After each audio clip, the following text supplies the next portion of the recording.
Hey there! So today we have another review. This is a funky one from New Belgium. This was actually bottled. Pretty fresh, so I assume it's not like sitting around. Let's see where this guy is at. It is Best Buy 2022 in April. 2110. So I assume this was bottled. Jesus. 3 months ago. But this is New Belgium's Belgian collection, 1554. And it's a weird beer. Like, we're in the market where I feel that large breweries like this sort of like display what they want or like explain to the customer what they are. I don't know how this product is still available. I reviewed this, I think, years ago. This is a 6%, 12-ounce beer. 1554 New Belgium collection. Who knows what it is? On the edge, it'll say enlightened dark ale with brewed with spices. Who knows what that means? So this is their take on like a historical style. I actually looked at the website, but we're just coming in like not thinking too much about that. It's definitely not a porter. It's not a first beer. It's somewhere in dark, kind of like historical style that they're trying to recreate. Beer is wonderfully kind of like deep brown. Medium brown. You definitely see like garnet edges on the sort of looks like a porter, maybe even lighter than that. Yeah, something like a lighter porter, maybe a darkish kind of English porter. But it's a dark beer, definitely. Medium 10 head. Let's go with the aroma. Okay, so it's like darkish kind of aromas to it.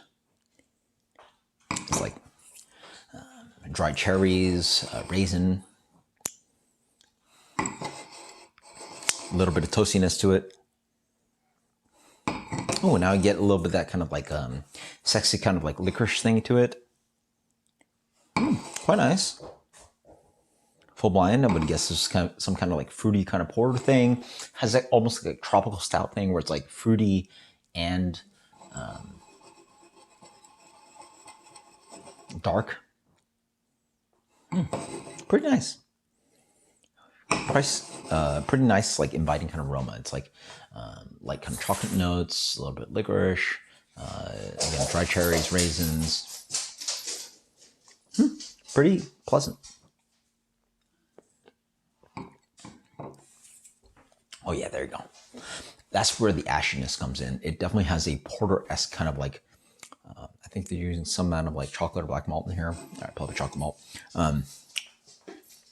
I mean, full blind, that's like sort of like porter, but it doesn't have the kind of like hop, it for sure doesn't have the hop character of American porter. So we're thinking like English porter.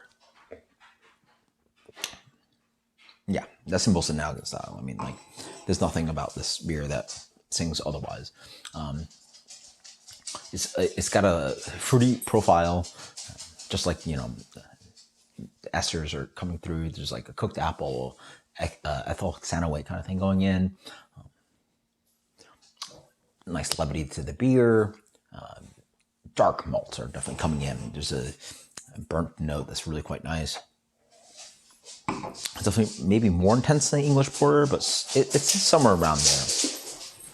And then they use spices.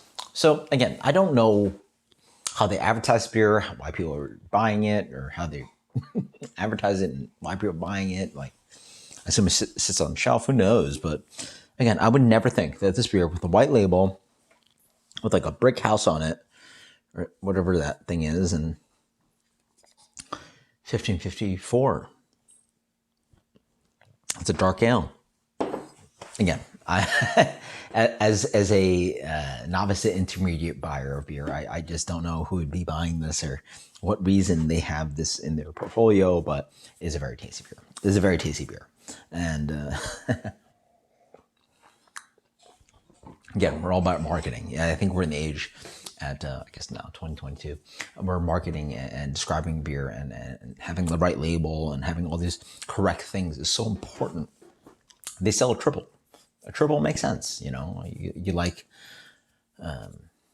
Gold Monkey, buy a triple. You like, I guess that's probably the big one, but La Fin du Monde, you like it, La Fin du Monde, buy their New Belgium triple, try it out. Allagash, they make a triple. That's a word that converses to people. What a 1554 Belgian dark ale at 6%, enlightened dark ale with spices means to anybody is shocking to me. I mean, I would have no clue what you're going into this bottle with.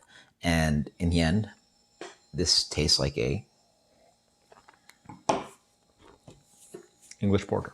Yeah. In the best, like closest way I can describe it.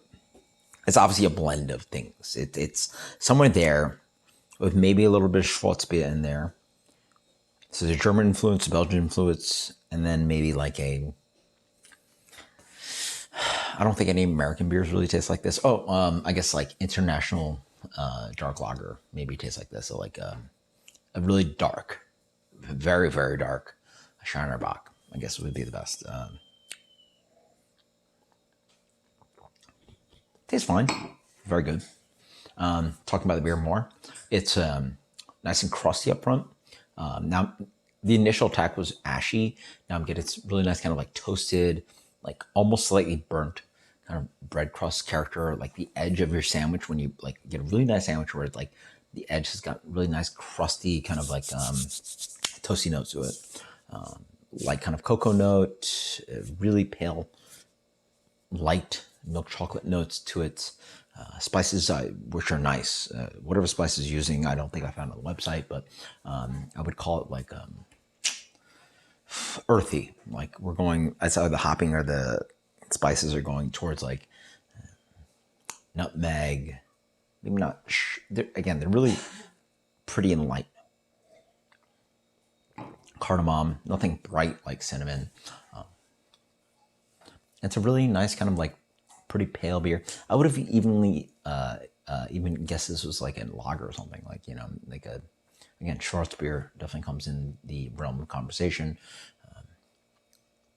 So it's got this really nice kind of clean, watery, aqueous quality on the back end where it dries out really nicely. Pretty beer.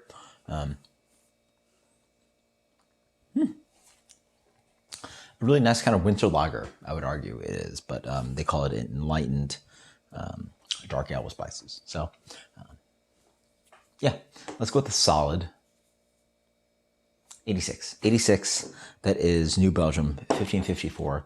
Very delicious, very tasty.